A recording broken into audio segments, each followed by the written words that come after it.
আসসালামু আলাইকুম তোমাদের সবাইকে। তোমরা যারা এবছর ঢাকা বিশ্ববিদ্যালয়ে ভর্তি পরীক্ষা দিয়েছো তোমাদের অনেকেরই আশানুরূপ ফলাফল হয়নি। হ্যাঁ, অনেকেই মেডিকেল ভর্তি প্রস্তুতি নিয়েছিলে কিন্তু আশানুরূপ ফলাফল হয়নি। তো সামনে তোমাদের জিএসটি বা গুচ্ছ পরীক্ষা, সেখানে ভালো করতে হলে এখন থেকে ঘুরে দাঁড়াতে হবে। এখনও তোমার পাবলিক ইভান হওয়ার সুযোগ হাতছাড়া হয়ে যায়নি। সো সে উদ্যোগেই আমরা শুরু করেছি জিএসটির ট্রিক্সের একটা সিরিজ। আজকের সিরিজে আমরা কথা বলবো কেমিস্ট্রি সব থেকে গুরুত্বপূর্ণ একটা টপিক, সেটা হচ্ছে তড়িৎ ঋণাত্মকতা মনে রাখা। তড়িৎ ঋণাত্মকতা টপিকটা আমাদের কেমিস্ট্রি প্রথম পত্রের প্রায় সবগুলো চ্যাপ্টারের কাজে লাগে।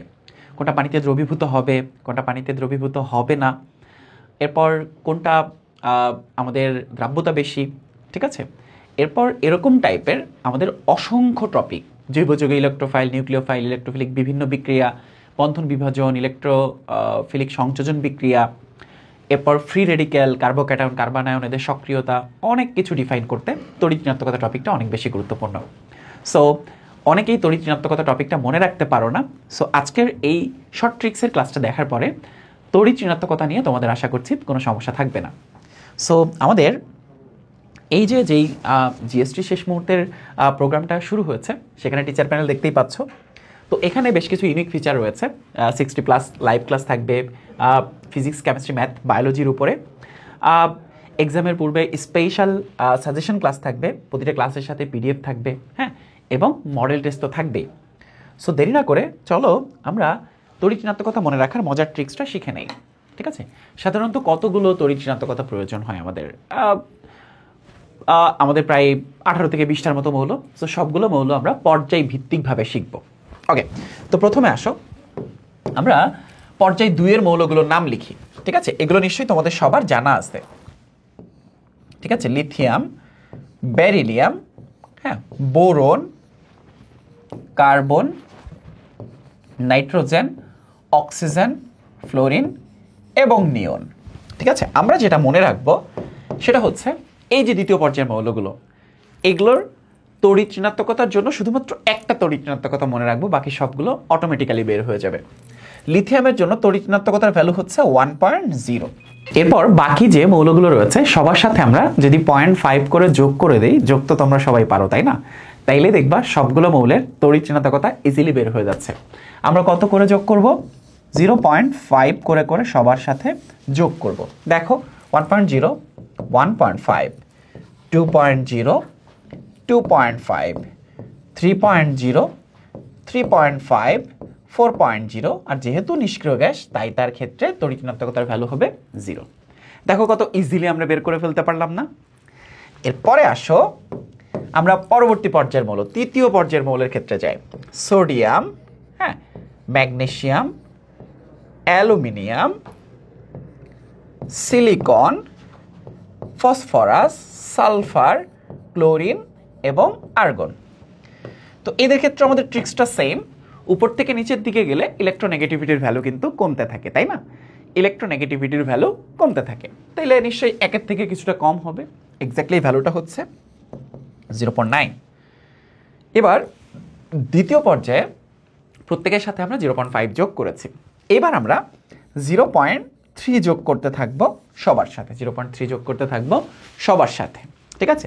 তাহলে 0.9, 1.2, 1.5, 1.8, 2.1। সালফারে এসে যেটা করতে হবে একটুখানি বাড়িয়ে দিতে হবে, 0.4 যোগ করতে হবে। তাহলে 2.4 হওয়ার কথা ছিল কিন্তু 0.1 এক্সট্রা যোগ করব, তাই 2.5। এখানে একটুখানি বাড়াবো, এখানে কতটুকু বাড়িয়েছি? 0.1 বাড়িয়েছি। এখানেও 0.1 বাড়িয়ে দিব। তার মানে এখানে 0.3 যোগ করতে করতে এখানে এসে সালফারে এসে স্টপ হয়ে যাব। এখানে এসে 0.4 যোগ করব এবং ক্লোরিনের সাথে 0.5 যোগ করব, ঠিক আছে। তাইলে 3.0, আর এখানে এসে হয়ে যাবে আবার 0 যেহেতু নিষ্ক্রিয় গ্যাস। তাহলে 0.5, 0.5, 0.5, 0.5, 0.5, 0.3, 0.3, 0.3, 0.3, স্টপ 0.4। এরপর ক্যালক্যাল, মানে ক্লোরিনের জন্য ক্যালক্যাল, ওখানে 0.5, তারপর 0 হয়ে গেছে না? দেখো অনেকগুলো মৌলের তড়িৎ ঋণাত্মকতা কিন্তু মুখস্থ করে ফেলছি। এখন তোমরা সাথে আরও 2টা মনে রাখতে পারো এভাবে, সেটা হচ্ছে তোমরা এইচপি মনে রাখতে পারো। এইচপি ল্যাপটপ নিশ্চয়ই তোমাদের চেনা আছে। আর এসআই পুলিশের সাব ইন্সপেক্টর মনে রাখতে পারো, ঠিক আছে। তাইলে যেটা হচ্ছে দেখো এখানে হাইড্রোজেন, হ্যাঁ, আর এখানে আরো দুইটা মৌল ব্রোমিন এবং আয়োডিন। তাইলে একটা জিনিস দেখো, ফসফরাসের জন্য যত 2.1, তাহলে হাইড্রোজেনের জন্য 2.1, ঠিক আছে, যেহেতু এইচপি হাইড্রোজেন এবং ফসফরাসের জন্য সেম। তাইলে সালফারের জন্য তোমরা দেখো, সালফারের জন্য আমরা অলরেডি কিন্তু দেখেছি 2.5। তাহলে এবার বলো তো আয়োডিনের জন্য কত হবে? 2.5। আয়োডিনের জন্য 2.5। তাহলে দেখো অলমোস্ট 16, 17, 18, 19টা মৌলের তড়িৎ ঋণাত্মকতা কিন্তু আমরা জেনে ফেললাম, তাই না? এবার তোমাদের কাছে আমার প্রশ্ন, তোমরা আমাকে বলবে যে ব্রোমিনের তড়িৎ ঋণাত্মকতার ভ্যালু কত, ঠিক আছে? কমেন্ট বক্সে তোমরা এটা জানাই দিবা। এই যে আমরা দেখলাম 0.5, 0.5, 0.5, 0.5, নিচে 0.3, 0.3, 0.3, 0.3, 0.4 এবং 0.5, এইটা যদি মনে রাখো তাহলে তড়িৎ ঋণাত্মকতা তোমার আর মুখস্থ করতে হচ্ছে না। কেমিস্ট্রি বইয়ের ম্যাক্সিমাম টপিকগুলোর বেসমেন্ট, বেসিক হচ্ছে এই তড়িৎ ঋণাত্মকতা। এখান থেকে সরাসরি প্রশ্ন হবে না যে এইটার তড়িৎ ঋণাত্মকতা কত, কিন্তু এরকম প্রশ্ন হবে কোনটি পানিতে দ্রবীভূত, কোনটি পোলার যৌগ, কোনটি অপোলার যৌগ, কার্বোক্যাটায়নের স্থায়িত্ব কোনটি সব থেকে বেশি, কার্বন আয়নের কোনটির যদি বলো সক্রিয়তা সব থেকে বেশি, এরকম প্রশ্ন ফেস করবা। সো এই টপিক থেকে সরাসরি প্রশ্ন হবে না, কিন্তু এই ট্রিক্স মাথায় না রাখলে তুমি ম্যাক্সিমাম কোশ্চেনই সলভ করতে পারবে না। সো ঝটপট কমেন্ট বক্সে জানিয়ে দাও যে ব্রোমিনের ক্ষেত্রে তড়িৎ ঋণাত্মকতার ভ্যালু কত, এবং ট্রিক্সটা তোমাদের কাছে কেমন লেগেছে জানিয়ে দিতে পারো। ফিল ফ্রি টু শেয়ার, এবং এরকম আরও মজার মজার ট্রিক্স শিখতে যুক্ত হয়ে যাও আমাদের শেষ মুহূর্তে জিএসটি কোর্সে। তো তোমাদের সবার সাথে দেখা হচ্ছে আমাদের এই প্রোগ্রামটিতে।